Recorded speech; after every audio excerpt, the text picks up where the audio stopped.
What is totalitarianism? So it's a political system in which governments exercise absolute control over all aspects of life, public life as well as private life. So ఈ టొటాలిటేరియన్ స్టేట్స్లో ప్రభుత్వాలు మన political system పైన, education system పైన, economic system పైన, culture పైన, even నీ individual thoughts and beliefs పైన కూడా కంట్రోల్ ఎక్సర్సైజ్ చేస్తాయి. పీపుల్కి అబ్సల్యూట్లీ జీరో రైట్స్. నీకు freedom of speech and expression కూడా ఉండదు. మన పర్సనల్ వ్యూ ఎక్స్ప్రెస్ చేసే అవకాశం కూడా ఉండదు.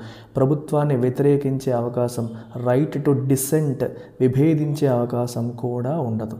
Absolute total control over all aspects of life is exercised by the governments in a totalitarian state.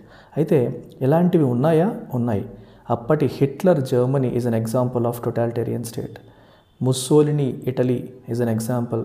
Stalin హయాంలో రష్యా కూడా ఒక ఎగ్జాంపుల్గా చెప్పొచ్చు.